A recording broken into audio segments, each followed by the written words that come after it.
OK. Et l'autre a confié les sous.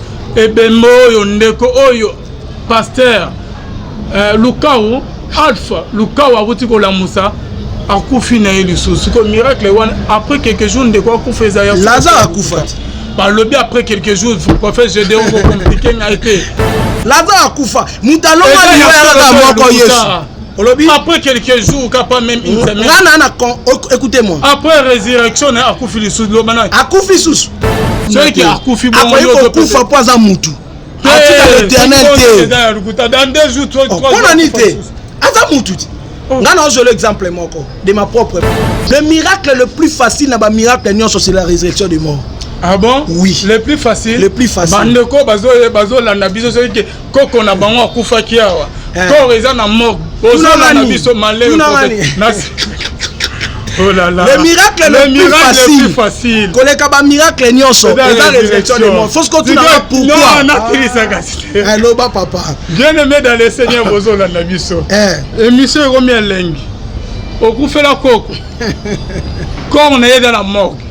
Oh ndeko na yo, oh maman na yo, oh petit frère, grande sœur, oh camarade boyebani. Awutu kokufa. Ba pesi bino sango ke botina mbongo ke basa matanga na kotina lusu mbongo te. Benga numéro prophète Ezawana. Alors que le miracle le plus facile dans le ministère c'est la résurrection ko c'est bibembe.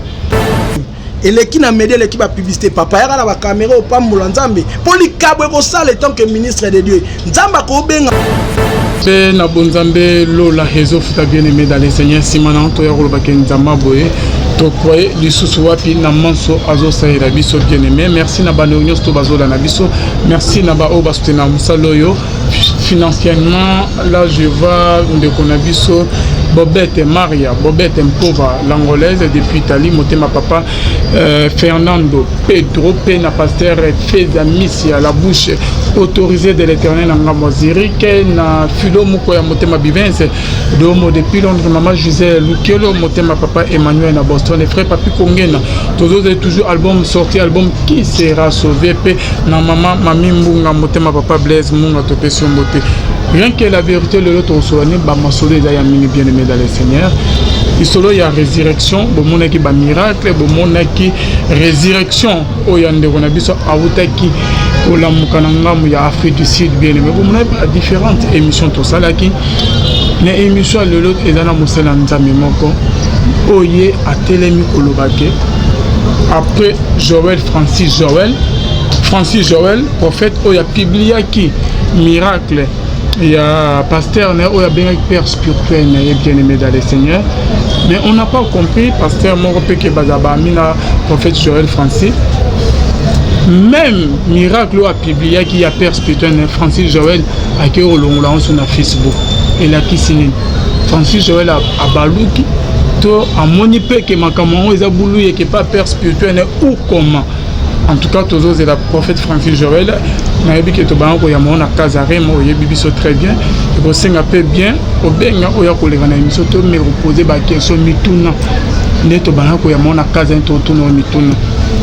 Par rapport à geste, au public qui dit oh Nzamba c'est le père spirituel en Afrique d'ici à la Moussé Bembe. Mais oyoko longola on se poigne. Est-ce que makamo bando bazo beza ya solo oyoko mona que la vérité force résurrection ou comment?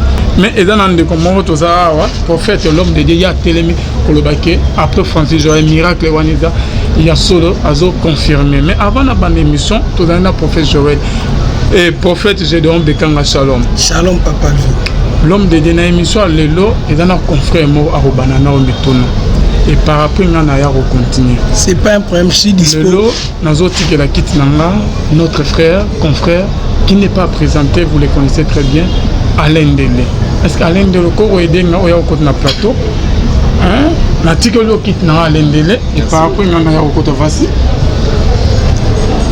Merci beaucoup Papa Alvin, merci pour la pesquembote na bande ko la nabiso à travers la voie céleste. Merci mingi na ba auto bozo benga pour ko bakisa en plus en ce qui concerne Saloto Sala et Papa, je dis Mbote papa. La CPLI cause occasion et Rosanna on a même plateau puis je profite de l'occasion pour leur dire merci. On va pas le vivre une opportunité. Je pense qu'en regardant tout ce qui s'est passé comme étant miracle, tout Marambo et les autres réseaux sociaux, jusque là, Bandeko Baza et Bello Bazalaka édifié à travers un message ou bien beauté yaka biso na itandoike. Alors, nazolinga kozwa, si vous pouvez avoir le courage, yakoloba na bandeko tout baza à travers le monde. D'après études, analyse, tout en regardant ces images, toutes ces images au talignon surtout. Il y a papa nabiso. Est-ce que le quoi toujours que non, nous parlons de la part de Dieu. Si réellement au kikozwa courage, ya coupé sa bango position na yo par rapport il y a image wana ezali ya solo d'après yo pour tout ça pe na miso moko kaka. Mais mon musantu pe ali au kikosomba yo. Kotala kaka caméra correspondre na correspondre na batutona ke miracle automoni. Ezali ya solo to ezali ya lokuta. Question na ngali bosso. Ya liboso na pa molinzambe pour une opportunité au papa né. Mais koloba miracle ya solo to ya lokuta. Là ça dépend pas de moi parce que c'est pas moi qui opère le miracle. Et là le bien est trop important après observation après nyonso bomoni mais musala oyo et arana kolo nango soko lo bien nga ke na consulter nzambe et Dieu m'a dit là ça pourrait être autre chose mais le kolo yo bi observation na yo écoutez il y a un problème o batebele et échappera bango papa nanga problème ngo ezani bibelobi blasphémer na kombo ya Yesu lisumu wana ekolimbisama mais muto a blasphémé na Saint-Esprit péché wana ekolimbisama kati or blasphémer na Saint-Esprit en d'autres termes c'est kozwa à contribuer au Saint-Esprit azo sala na mutu mususu.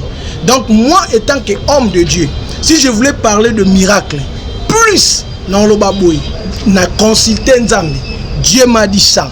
Mais comme jusqu'alors, Nzambe ebisinge lo côté par rapport à ces miracles, na côté les matins na lobaki eza faux.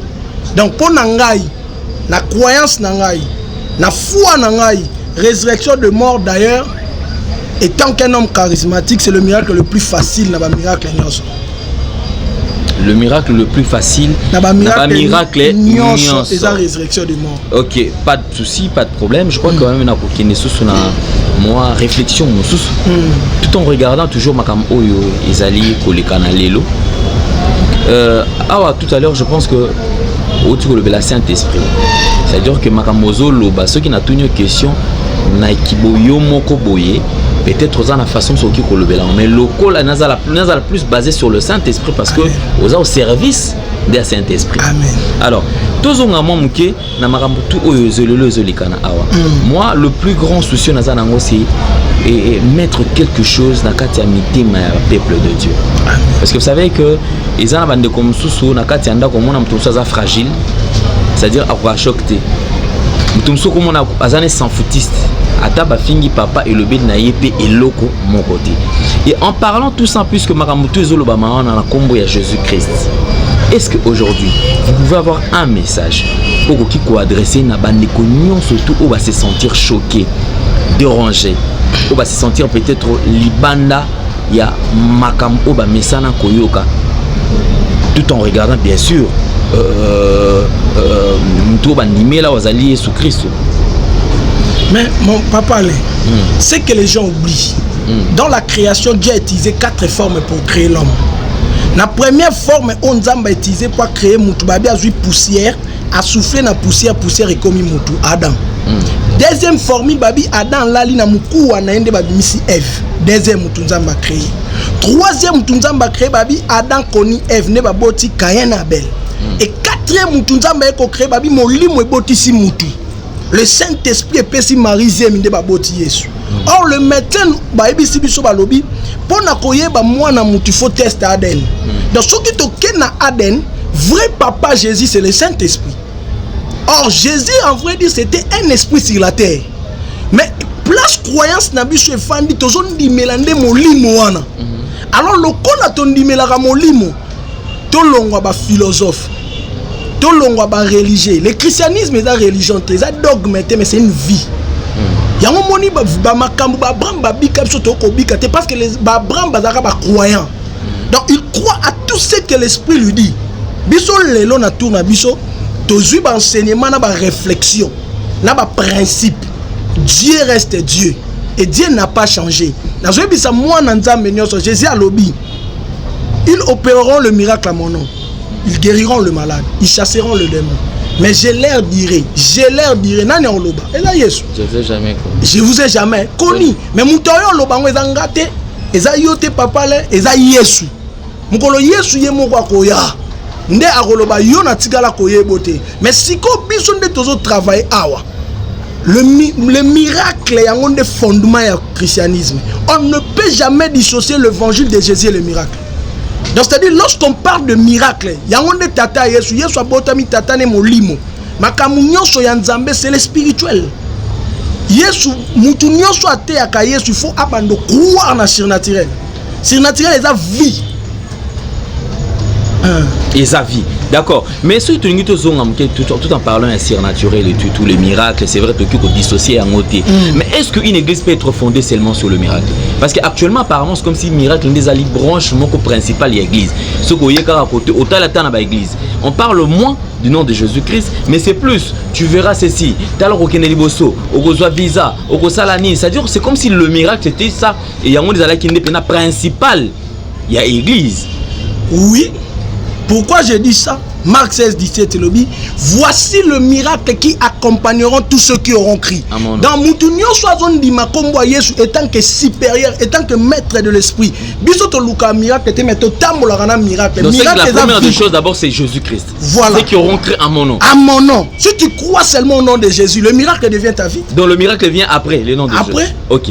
Mais les lots n'est toujours pas bouilli. Alors on peut dire quand même qu'il est là quelque part, l'église se appelle or.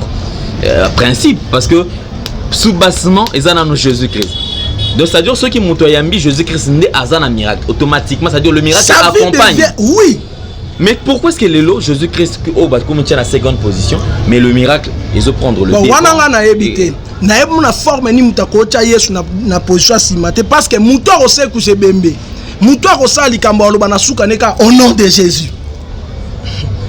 Hein? Le col a déjà au nom de Jésus. Moi je crois.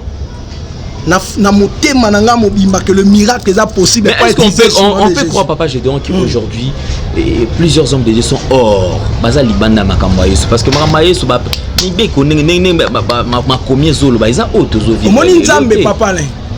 papa mo compliqué. Nakibo papa na wana nzamba lokoti mutumsha bi okoma komonete makomise mosali. Nzamba na batumshu batange bela bengi bango. Nzamba zu même maboma maele neza okokate mais nzamba pesi appel. C'est-à-dire que la biso nyonso to sala ndenge moko te. Donc Paul na Pierre ba côté à Yesu ndenge mote pour eux dépendre pe na ba instruction na mutazu afaya okutana Yesu. Donc c'est-à-dire ngai na yote netrolobake oyo boyo donc nzamba zuye ndenga zali. Voilà pourquoi Moïse a ko se justifier pour na likukuma malgré nyonso nzamba tcheli Aaron. Donc il y a des choses nzamba ko pesa mutu matike na ngo abi yotikala no aboye. Pour elle accéder aux amoutou. Papa je demande aussi n'a pas Alvin prochainement après cette émission parce que jusque là toujours tombé dans le système où ils ça la malelo. C'est-à-dire parce que biso c'est qui est vrai on n'est pas contre le miracle. Nous partageons et nous croyons au miracle. Amen. Mais c'est le système ne bato comme côté mais la moi mingi. Et là système té et ça cas que lelo to na ba média. Ba papa wana mona ka ba dina bala bana makamsu nzamba sala na bango so média zaka lelo mais lelo msu ba chake place ba chaka été. Et il y a des choses aussi, Batumususu. Il y a Papa Alpha, Ndekwana, Lelo, azo vivre pour les qui na média. Mais il y a des gens, on dit que c'est surnaturel, mais ana médiaté, ana makokité, ana locoté, et les kapeka dans le silence. Jésus-Christ également, Azaïk Média Pézala, qui peut mais les on parle de Jésus-Christ, c'est-à-dire Dieu on ne fait pas sa promotion. Il est mort à capable, il est Papa yoka. Yesu. Nathan ya Yesu ba prophète nyonso bandolo ba 10 mètres à Paris j'ai vu dans une grande vision. Ainsi dit le Seigneur. Dieu m'a dit, Jésus est le seul prophète en vérité, je vous le dis. Pourquoi Jésus n'a époque à part Yem tout ça opéré miracle. Mais aujourd'hui, même Bible le bien, mon papa. C'est là. N'importe le même hier, aujourd'hui, éternellement. Opéré miracle. Azate. So Jésus a kingasani. Il y a que miracle que kingasani. Mais les lois, tous en dispensation Saint-Esprit. Na kinkole mutako c'est quoi? Na barumbu mutasekui, na Ghana, na Tanzanie, donc partout au Saint-Esprit azali, le miracle s'opère. Donc Yesu azaki yemoko promotion de ma case parce qu'il était le seul guérisseur sur la terre. Mais je pense que il serait mieux tout d'abord, la première des choses, les gens comme principe de base, présenter tout d'abord Christ. Oui. Jésus-Christ et pas à Moutounion surtout. Parce que je vois mal les lots Moutou, qui est comme miracle, Papa, le miracle, c'est une vie. Si moi je vis, c'est plus moi qui vis, mais c'est Christ qui vit en moi. Donc c'est-à-dire là, Christ vit en moi, le miracle vit en moi. Pour Christ, il y a des miracles. Qui vient toujours en seconde position. C'est-à-dire Jésus-Christ d'abord, après les miracles. Yesu yemoko kombo anande miracle. Donc c'est-à-dire somo oyambi Yesu, abisi zaché la raconte nanda kwa tatabi, aujourd'hui le sali est entré dans ta maison, donc sali ndeye. Merci beaucoup, Papa Gédéon. Je pense que Torozong il a son émission pour assister parce que Nanga quand même a participé. Merci beaucoup. Amen, Papa. Merci beaucoup, Papa Alvi. Merci, Alain Dele.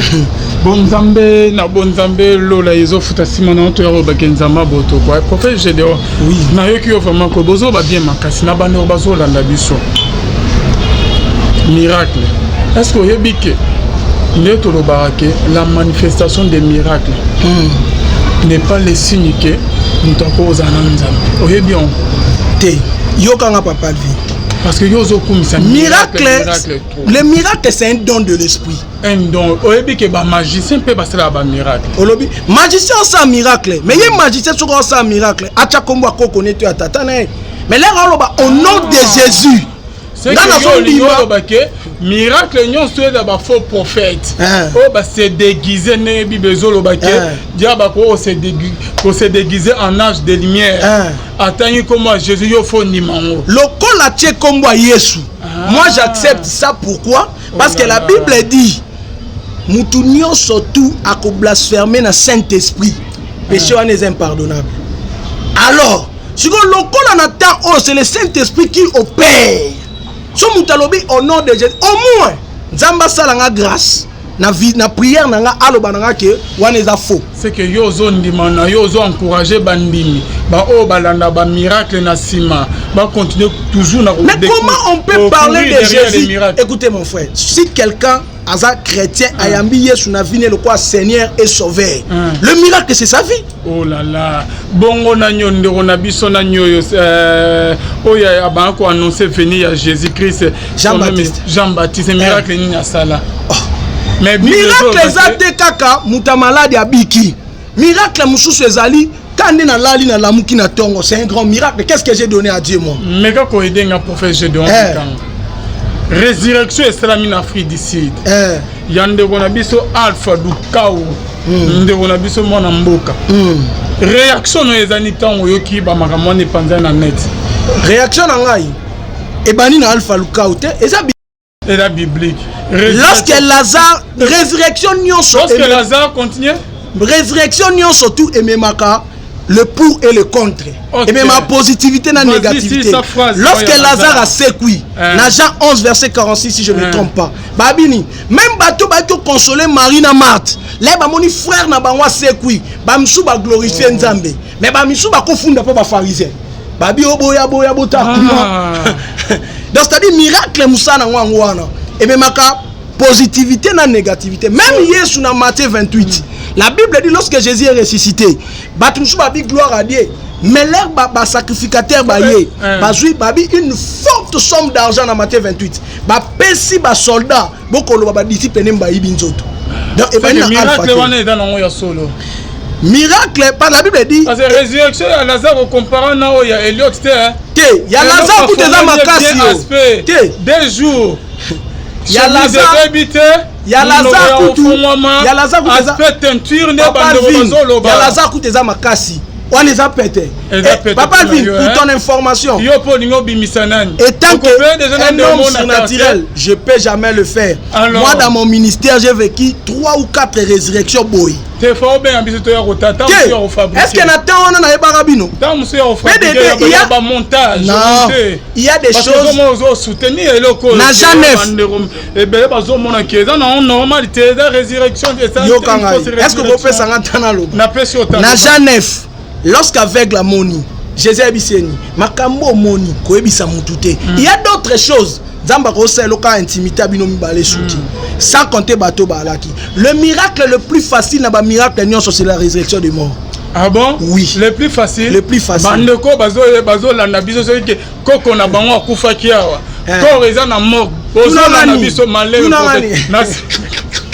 Oh là là. Le miracle le plus facile. Koleka ba miracle nyonso et la résurrection des morts. Faut se continuer pourquoi? Non, on a hello ba papa. Bien aimé dans le Seigneur bozo la nabiso. Et monsieur Romien Lengi. Okufa la koko.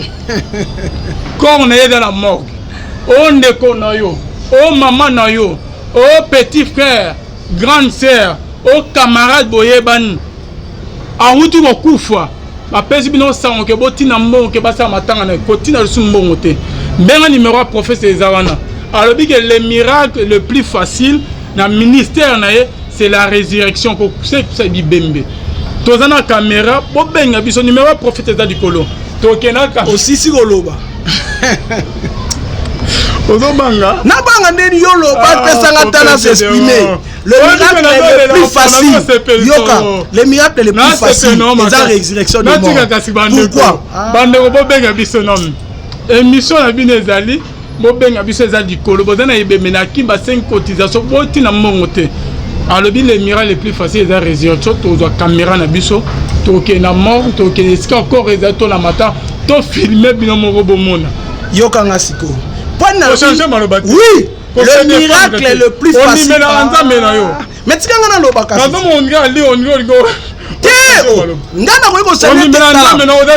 de toi, tu es un homme charismatique.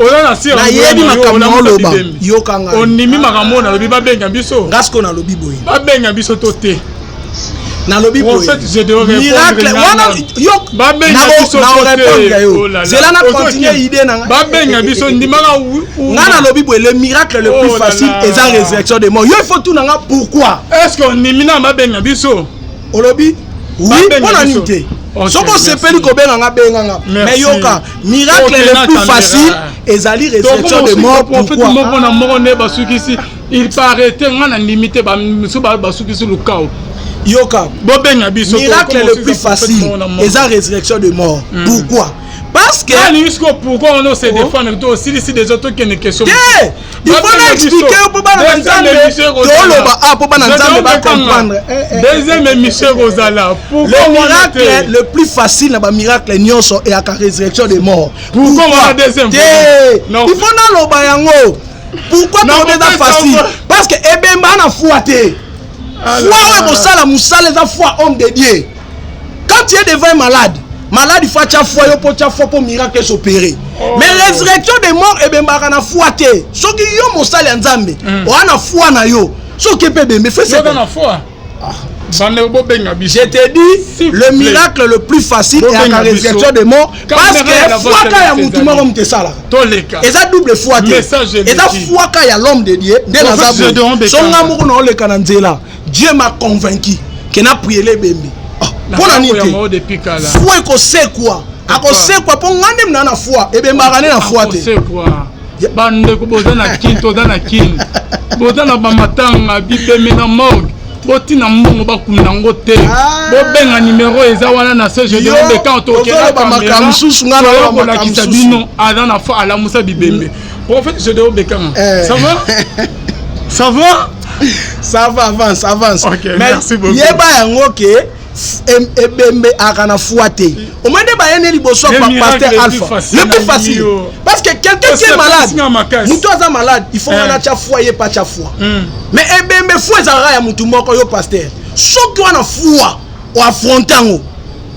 Soki likabo ezali pour problème monsieur eza ngwana likabo wana ndeza. Première fois na ya invité abo. Ah.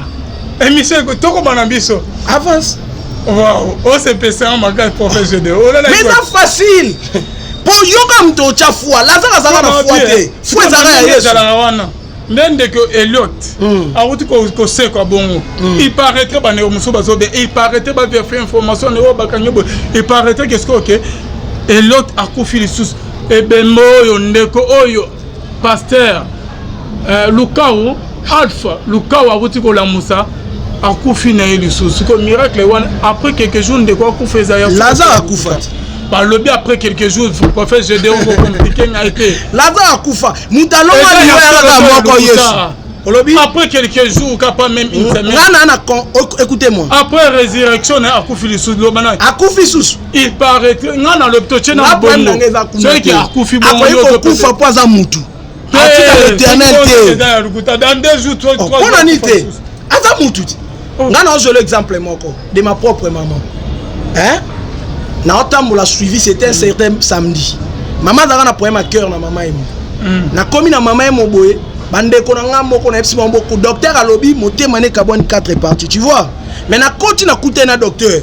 Na prier pour na maman ba bande l'examen. Docteur abisinga na moni motema ngo ezongi mais na moni libanga mo etemi likolo. Ngana si docteur na ibo. Au fur et à mesure à revendre, maladie na cœur et sani et okende. Et c'était comme ça mais un bon jour malgré l'assemblée n'engelo batte que ya okufa tatika l'éternel même ngono lo bano un jour na okufa na tambola en plein suivi ba benginga allo prophète ozat mama kufi na ibo banga te bozo appareil bo tiena dito ina obondela ozonga na bandi prière ngono biso que miracle le plus facile yango wana po ebembara na foi te foi za ya mosala nzambe soko wana foi na yo nyoso mutachela ka foi comme rabongo na sambeli mama zongi mais pendant que na continue après 1 heure du temps Nzamba ebisingai abije dona se coucher pour ka sonete mais tana ekoki après 1 heure du temps mama kati su mutema bayana nga babengi nga lisusu non bayana nga babenga lisusu prophète mama akufi ngana bino bozo ebo meme na mort basili ki ba prophète parce que ils ont vécu beaucoup de choses dans mes mains avec Dieu na bi bo meme na mort pour parlant na lo banoni souveraineté ya Nzambe esala kana makamu nyonso. Biso ne tozara boeto telema bibelo bana 2 Chroniques 20 verset 17 à 18 abi tenez-vous là bino bomo na ka miracle ngana osala to délivrance on pesa bino mais bino problème na bino ezani bo telema nde wana tu vois au moni makambo ngana mono ndie comme s'il y a des espions dans l'évangile de Dieu ça faiblit l'onction de Dieu fondement ya foi na biso va na résurrection ya Yesu akufa c'est quoi donc makambo c'est quoi makambo Nzambe miracle dans le roi bonjour. Namaramo Nzambe place le vrai Dieu est prêché. Jésus-Christ de Nazareth. Miracle l'oni. Mususu na oto lo balobi ono. Comment bimina na cicatrice te. E bon bani na ye. Thomas kuta tuna Yesu où sont les traces? Yesu a l'acté ma boko be côté zate. Là où Dieu opère. Ngai poème na ngana bito Bible lobi discerner la prophétie et non le prophète. Donc c'est-à-dire on peut discerner quelque chose. Mais pourquoi discerner l'homme de Dieu? Discerner le miracle mais yeba yango muta opérer ba miracle na temps onyo surtout c'est le Saint-Esprit keba na ko blasphémer na kombo Saint-Esprit parce que blasphémer na Saint-Esprit ça ko attribuer makambo Saint-Esprit au sala na mutu mususu c'est-à-dire moi je crois au miracle le miracle est réel mutu moko ta ko côté à Yesu pour Yesu yemo ka miracle parce que Yesu ni yotea. Merci beaucoup Prophète Gédéon Bekanga bando bazola na biso tokomi na suka émission na biso problème oyo eyelaki yo na église bando bazola na église ekoyaki na mayambula ozo prier babisika mo ya bien te libanda osengaki quand même que ba aide bando bazali bamba aider na moi dit faut moni église eko parce que koyaki na mbula vraiment obungisaki ba glo ebele ba micro ba mixer ba ni ba kit nyonso epanzanaki ozo senga lisuni pona que garantie ozo esika musu place musu message bando bazola no koleksa message non na oloba na bande ko na ngai boy Bible lobi na Luc 8 verset 1 même Jésus qui était le maître de miracles azaki soutenu na ba femme o ba bande ko soutenir ministère ne financièrement pe matériellement ya makamto lobo batu ba attaquer batu mususu po ba mususu soki biso nyos tozui makambo Nzamba saela biso na ombre toya na ngona miso batu eloko ezozanga batu ezande ba moyen mais le Seigneur opère yango nazo yebisa ndeko nyonso tu oya kosimama na motema nzambe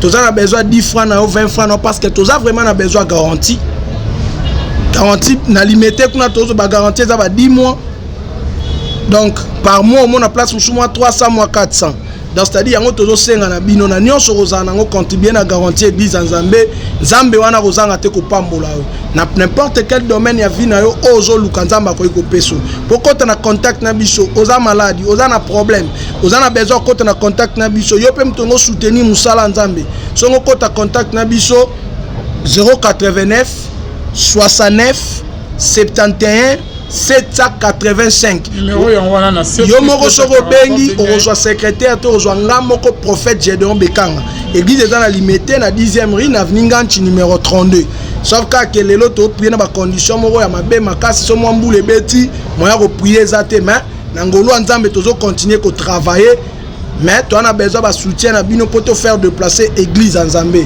Zambé à Pambola bino. Merci prophète Gédéon Bekanga église Ekoyaki nzama sunga ne to que miracle ya résurrection eza miracle moko facile ko ba miracle nyonso oui qui vraiment cette église Ekoyaki biloke bungima ya mbula heureusement muto akufite ko prier peut-être que miracle ça mais église ils ont en ndenge na état non ya liboso. Mais Yesu yangana yo otote yaka. Yesu ngana otote yaka. On a lobby na Luc 8 c'est lui le maître des miracles. Mais Jésus aussi était soutenu financièrement. Donc c'est-à-dire biso toi na grâce. Mais to luka bato pe ba propulser biso. Mutu mo ko tcha ba moyen na ye yo tche grâce. Et alors on est na vandia. Mutu mo ka lobby que papa Gédéon tozo sangsa ba malade. To pesilem sous na mois de mars. To pour louer Bible père, to tche ba instrument. Yo se préparer pe sa biso ka thème. Et l'équipe a médié l'équipe à publicité papa yaka na ba caméra au pambola nzambe pour li kabwe ko sala étant que ministre de Dieu nzamba ko benga mututé d'ailleurs Dieu nous a appelé d'abord étant que le ministre de la parole mais na cargwa na biso il faut na cargwa no et na do et ko accompagner musalo est-ce que vous continuez mutako sabilanga au PC Congo te pa ou te acheter télé mikabwe Dieu soki nzambe mutabenga yo il faut li kabumu ko accompagner yo. Merci beaucoup prophète Gédéon Bekanga na article au caméra ngana komi na soka merci na bande union tout balanda biso babenga biso bolanda biso na émission na rien que la vérité numéro prophète yangwana boko mela biso boko na biso en contact concernant ma réunion tout le biawa toza pour nous répondre na ba question na bino toza pour nous conseiller la bino merci na notre oyo azala ki sima ya caméra commandé merci na bino nyonso tout bolanda biso atiki bino na maboko ya prophète Gédéon Bekanga prophète yo moto aussi cette émission mingi rosolo non exactement que depuis tongo que nous travaillé ti héros 17h to déjà 18h je suis vraiment fatigué naza vraiment ya kolema en tout cas de tongo na bana représenter ba émission na bana représenter ba émission na ba chaîne na biso ya awa parce que na présenter pas émission à awa oyebi la chaîne locale il y a awa plus de 2 chaînes ba chaîne locaux à présenter na radio na télévision na peu reçu qui ça depuis tongo na bima 8h donc déjà 18 ans, un peu fatigué, je suis vraiment fatigué pas un peu, mais je suis rolemba. Bah, je suis bien reposé. Mais deuxième volume, il y a une émission dans les années. Il y a quelques minutes, on a tiré le micro. Ah, le délai va aussi. Miracle, on a résurrection. N'étudiez pas nos fausses résurrections exactes. Le délai va quelques minutes, juste moi 3-5 minutes. Pour clôturer, merci Papa Alvin. Je voulais parler sur le miracle. Le miracle, c'est un don de l'esprit. Na 9 dons on zamba pesi biso l'église. Au Saint-Esprit a memé libiso. Miracle les amants quoi badon. Miracle, foi, guérison. Et ça badon don ya pour 3 dons ya puissance. Bien aimé dans le Seigneur, je parle surtout aux hommes de Dieu, aux servantes et aux serviteurs de Dieu. Ba vent o ezoya. Ça ils ont fragilisé le christianisme. Le miracle, on ne peut jamais dissocier le nom de Jésus ou l'évangile de Jésus avec le miracle. Et à la photo vraie, au fur et à mesure, la Bible dit la foi vient de ce qu'on entend. Ce qu'on entend, c'est la parole de Dieu. Mais là, ils ont tellement prêchoir, ils ont le canaba média, pour nous un miracle en Zambé. Ils ont communiqué venu dans nos églises. Il y a un église, c'est comme superficiel. Or, Jésus est plus que le féticheur. Jésus est plus que le diable. Dans Luc 4, Luc 4, à partir du verset 4, titre comme on a 6, le diable lui-même dit par rapport à ce qui m'a été donné. Azui yango wapi. Et loko diable azui wana mutapesi ezanzambe. Mais yozo bele la nzambe na bon moy. Si le diable opère le miracle, bien aimé, il y a des gens à bon on a te pour batailler. Mususu a bon on a pour basakolier. Mususu a bon on a pas moni miracle. Pierre a tamboli na Yesu des années, batamboli na Yesu pendant 3 heures et demie. Pierre a tika matin, Pierre a tika la bon on a te, mais Pierre a moni miracle ya pêche. Afouka me abi oh mon Seigneur. Réellement c'est toi. Andini pas moni pêche. Il y a des pharaons. Pour libérer l'Égypte, il faut libérer Israël. Il faut miracle. Il y a des gens qui sont mais il y a des gens. Il y a un Paul qui est notre apôtre de païen. Paul Azobeta Tolo a dit mon enseignement, ma prédication, et va discours 20, mais accompagné d'une démonstration de puissance. Pourquoi dire cela? Parce que Paul savait que ceux qui n'ont pas de et voilà pourquoi je voulais te dire encore une chose. La prédication de la croix pour nous, et sa puissance en Zambé. Mais pour la battre chouchou, et sa folie. Quoi pour la mouto à Tanga, et sa folie mon frère. Et bananon ndeni mouta seko. Mais pour la bicho le roi toi ma boma yanzambe. Tout le monde a que tout est possible et rien n'est impossible à Dieu. Le miracle c'est une réalité, c'est une chose vraie, c'est une vérité, c'est un don de l'esprit. Totika ko fragiliser le christianisme. Ce qui m'a camunio c'est ça que Yesu mtasala raté. Ce qu'on a ni mtasala. Botika ko attribuer makambo Saint-Esprit sala na batu mususu bazwela rango gloire. Je te dis que le miracle c'est une réalité. Voilà pourquoi dans nos églises, miracle comme makambo ko rare. Pourquoi les hommes de Dieu toujours makambo nzambe totie. Écoutez, le christianisme est une religion té. Et ça dogmaté. Mais le christianisme c'est une vie de tous les jours. J'aime un homme de Dieu un jour. On est en train de partager. Il m'a dit que frère, différence n'a biso na papa na kalaba. On bazaka ba croyant. Un croyant c'est qui? C'est quelqu'un qui a capté le mon esprit à tienne en pratique. Mais yonanga to comme qu'on réfléchit na place ensemble. Likambo so na sali boy. Soit bino bo ka miracle. Soit to zone ti fait va s'arrêter à lelo. Yo bengango na discerner les escroqueries, les amoïbi. Bato na croire na dimension moko élevée en Zambé. Prophète Abisa yu pesa biloko. Ngana liananu. Na kisha se fuba bengelo molière. Mais mutabo c'est la miracle. Tala mutu nenga za prêt ya ko recevoir quelque chose pa Nzambe. Azu biloko feba liana mwana ne ba ozela ko kufa. Apesi. L'homme de Dieu allait et miracle s'opérer.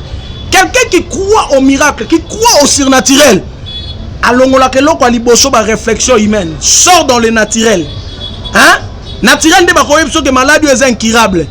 Naturel de bakoye biso que likambo ko sala maté. Mais na surnaturel il y a des choses où s'opéra kayamakasi. Voilà pourquoi vous allez constater une chose. Pendant que Isaac azo kenena Abraham, ba komi na se ya montagne. Isaac azo sa papa ne où est l'agneau? Papa, na moni moto, na moni bakoni mais wapi agneau? Mais yoka Abraham, a bien la montagne de l'Éternel le Seigneur pouvoira. Ba komi na montagne. Isaac ba lié na place agneau.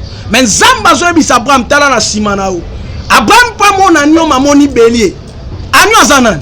Agneau za bélier muke. Agneau sera kolinda komina bélier. Donc elingi koloba boy. Oh Isaac bandai koluka. C'était l'agneau. Mais na montagne ba okuta agneau te ba okuta bélier. Donc Jean-Baptiste a mona agneau mais on a kufa na croix. C'était plus l'agneau, c'était le bélier d'azo rendre ce qu'on âme. A commis déjà mukolo. A commis déjà maître. Voilà pourquoi je t'en supplie.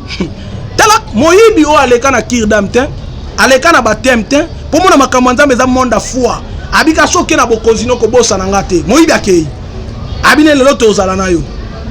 Bien aimé dans le Seigneur, longwa na kata batu ba réfléchir ça rebelle. Maman nzambe soko réfléchir rebelle, ozo réfléchir rebelle, o comme na ligne Nicodème. Quand na ligne na biso batu oyo, soki balobi na nga ke tie guéri na lobi oui et amen. Et na wenza nzambe nyonso ezali. Po ozango e dépend na foi na yo. Mais la foi vient de ce qu'on entend. Homme de Dieu, serviteur, servante de Dieu, enfant de Dieu. Et loko zobo ya lelo lobi ozanango besoin mo esa les athées. Le don de l'esprit zakaloko la mwana. Babatela ndengo lingango ekola ngayo yo mona ngona na mona kuluna mais eloko ebongo lisanga mutema c'est la prophétie. On a prophétisé pour moi, j'étais convaincu nde na bongo la mutema. Mais yango nga pe nazo yebisa yo. Le miracle c'est une réalité, le miracle est vrai. On peut dissocier Yesu na miracle te. Ce qu'on doit kabola Yesu na miracle au bouki Paul, au bouki fondement nyonso batoma bacha. Pierre a joué bisa mutna acte 3, c'est que je te le donne ma boti mikuwa.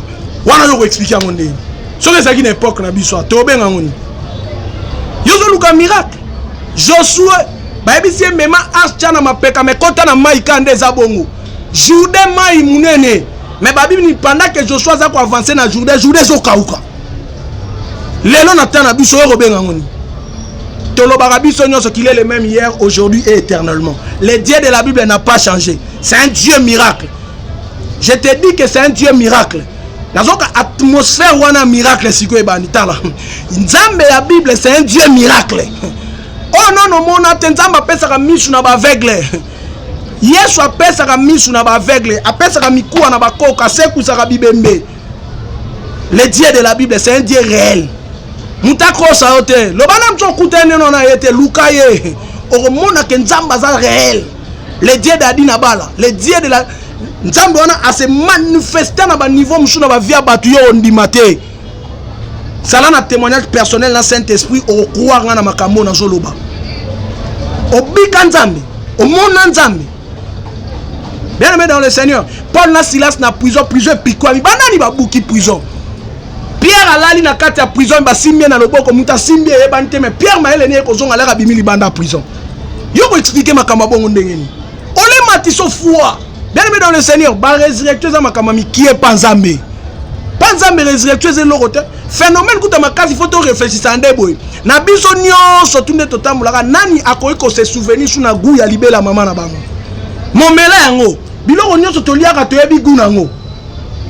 Tala. Wana nde bonzambe la ko raisonner biloko ne fumona ke bonzambe nde yango. Nani akoyi ko expliquer position zaka na libuma mama ba pe ezaka ndenge ni na kati. Wana nde la ko réfléchir mona combien Dieu est grand. Na mati na transport. Mais là na mati et loko mona opambola nzambe na transport automati. O mata na bis, o mata na mutuka, o mata na moto, na avion, yokuno o mata na métro. Nani yango atuna ka conducteur wana la kisanga expérience na yo. Osala combien d'années na conduire? Nani atuna ka lakisanga permis? Mutu nyonso mataka na foi na koti na kena okoma. C'est ça. Conception nous opesa confiance wana nous opesa pilote. Nous opesa conducteur, nous opesa chauffeur, pesa ngonzambe. Pesa ngonzambe. Mutu moko ta mataka mutu ko ba no rotuna chauffeur avant matala lakisanga na permis. Osali on expérience à combien d'années? On peut sa foi na biloko éphémère. Mais place où il faut ta foi na yo zo banga. Le miracle c'est une réalité. Je dis à quelqu'un qui est malade, si tu crois à ce que je viens de dire, quel que soit ton problème, je voulais prier pour toi. Mon numéro est là. Bengangai, quand tu as contact na biso, le Dieu de la Bible te bénira et tu seras guéri de ta maladie. Je voulais prier pour toi. Prépare-toi na bonne de la peau na yo. Nzambe ya Abraham, Nzambe ya Isaac, Nzambe ya Jacob, Jésus-Christ de Nazareth, tu n'as pas changé. L'évangile que je viens de prêcher, l'esprit qui a accompagné cette exhortation, que cet esprit écoute na bandako, bana na Nzambe babika, batato la rallement que tu es Dieu. Sois guéri au nom de Jésus. Sois guéri au nom de Jésus. Comme dit ta parole, ezana ko multiplier malobate de yon Nzambe au salaka. Nazo croire que miracle moko s'opérer. Yo mutoza malade ya sida, que no sale examen, le Dieu de la Bible est avec toi. Stérile moko azwa mwana. Paralytique moko tambola bana ko sabe exercice. Je crois au miracle. J'aime le miracle. La Bible dit ce que tu attends. C'est ça le miracle de ta vie. Oh Yoki, aimez le miracle. Au nom de Jésus, j'ai ainsi prié. Amen. Que Dieu vous bénisse.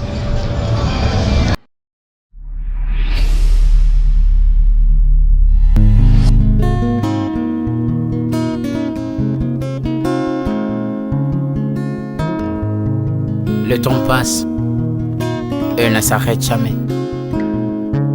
Alors réveille-toi mon ami. Et tout ce qui nous quitte chaque jour, laisse que cela nous serve de leçon. Car à chacun son jour, à chacun son tour. Peut-être demain sera ton tour. Alors réveille-toi et prépare ton âme. Car un jour, un jour.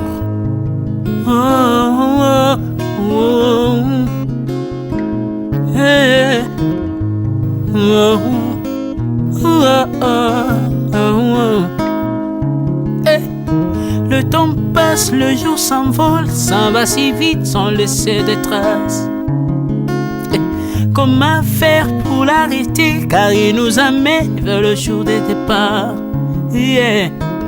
Tous efforts avant nous n'ont pu l'arrêter. Il s'en va sans arrêt, sans pitié, ni nous laisse le temps de faire nos bagages, et de tout mener. Le temps passe, le jour s'envole, s'en va si vite sans laisser de traces. Comment faire pour l'arrêter, car il nous amène vers le jour de départ. Tous ces forts avant nous n'ont pu l'arrêter. Il s'en va sans arrêt, sans pitié, ni nous laisse le temps de faire nos bagages et de tout amener.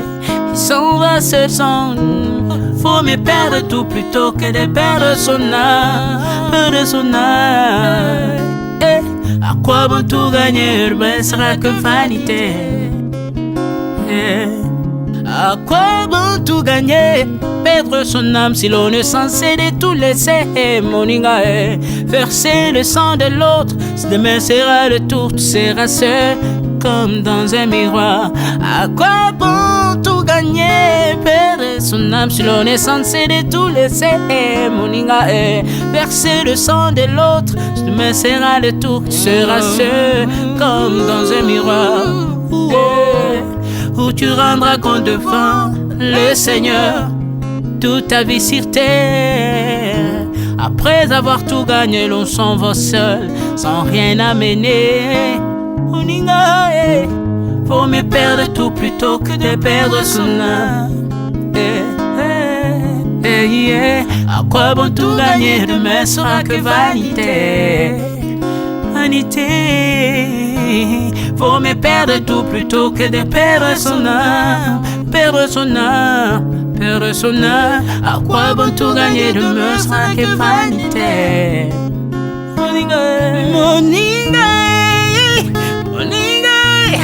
Moninga, tala tango ekoleka. Moninga, tala bato bako kende. Okosala lolendo na mokili, okanisi mokili yango yayo, etala bato bakoleka. Tango ekomema ngai, tango ekomema, tango ekotika moto te. Bakulutu bayakala basi bakende. Moninga, tala tango ekomema. Papi Charles Mombaya si akenda kala. Otango eza komema. Ya Mari si akenda ye misa mungolo we. Tala tango ebebi ye o. Papa de baba si akenda kala. Tango eza koleka. Ale moloto we si akenda kala. Tango eza koleka. Ata mobutu sesese kokukungwendo wazabanga asi akenda kala. Tango eza koleka. Mzee Laurent Désiré Kabila akenda kala. Tango eza koleka. Tango ekotika moto te, tango ebangaka mokolo te. Liwa bangaka mokolo te, abangaka peleki te. Abangaka motambongo tayo kakape mobola mawate. Liwa tango yaka amemaka moto nyoso tango ekoleka. Lengela bomoi na yo epana yawe. Tango ekomema, lengela bomoi na yo. Mokolo na yo ekoya, okokende ndenge nini. Le temps passe, ne s'arrête jamais. Le temps passe. Moninga, tala tango ekomema. Moninga, tala tango ekoleka. Moninga, tala tango ekomema. Moninga, tala tango ekomema. Tango ekotika moto te, lengela bomoi na yo tala bato bakokende osala ndenge nini ye okotikala ebende te okotikala ebende. Le temps passe, ne s'arrête jamais. Le temps passe, ne pardonne jamais. Le temps passe, ne s'arrête jamais. Lengela bomo moni lengweza na masebu shibakenda kae otameza koleka lengweza na masebu shibakenda kae tala tangwe koleka lengweza na masebu kolonyo sobato bakoke tamweza koleka alela pona nini alela pona nini tamweza koleka ai ai tamweza koleka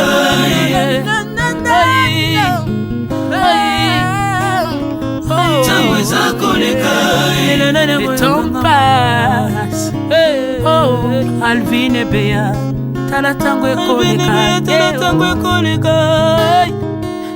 nabongisa bomo nanga mpona nini bato bakokende biloko nyonso ekoleka nalelalela ntina nini natangisa makila na boma bato mpona nini soki nyonso ekoleka un jour nabanga kufa mpona nini soki naza putulu ya pamba mokolo ezali na koleka. Le temps passe.